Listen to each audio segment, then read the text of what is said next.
Man, I finally got this damn thing working. So I've had this whole thing apart.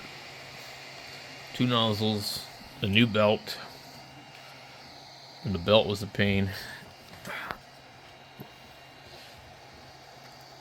I don't know if you can see.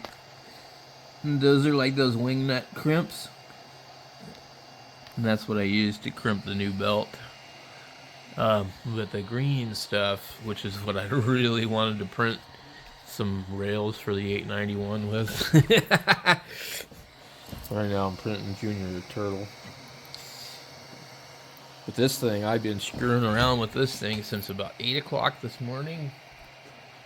And it's probably about close to, well, it's 8:21. So over 12 hours. And just like print after print after print, failed and failed. I'm like, take a guitar string, shove it all the way through. I couldn't figure out why. Nothing was coming out in the end really, but it wasn't plugged up. And finally I just changed the nozzle again, but I changed the nozzle I think earlier this morning or yesterday.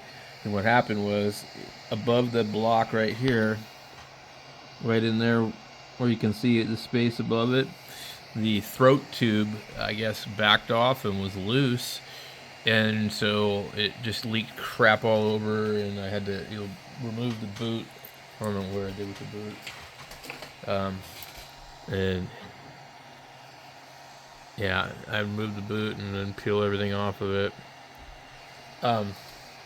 So, and then in the garage, I've got printing on the other printer. I've got a ham radio antenna pulley, and that has failed 2 or 3 times today.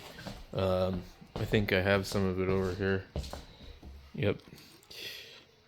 This is what this thing was printing like earlier. This was a knob for a Hot Water 101. This is part of the pulley. This was another attempt at a pulley. So what I finally did was I just enabled supports. So anyways, these little turtle things are pretty cool. You just put a bottle cap on top of them. And yeah, I love this green. And once I get this thing working good, I'm just not going to change it until it's like completely out.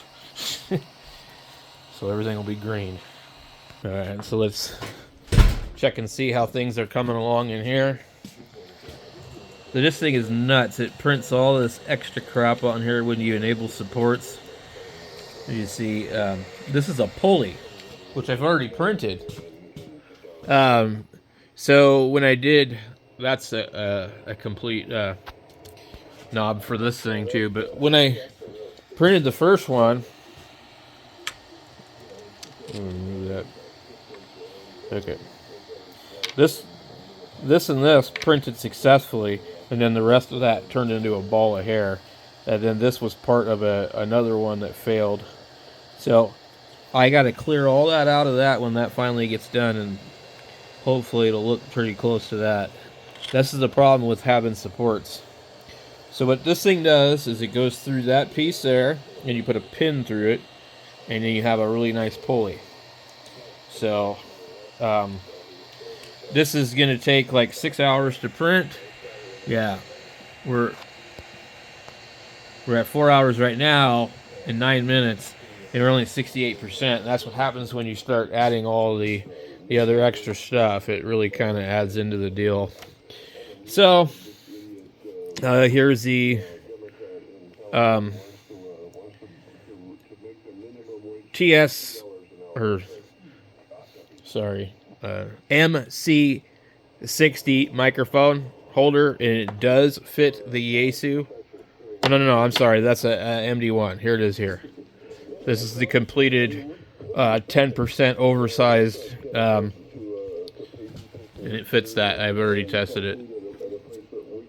So anyway, I got that one over there. I used a generic version of an MC60. So when you go on Thingiverse, you'll find this one, and it says it's MC60, and it's pretty close, but it's not exactly the same, but it's pretty close. And then there's another one that's even smaller, and that's this one here.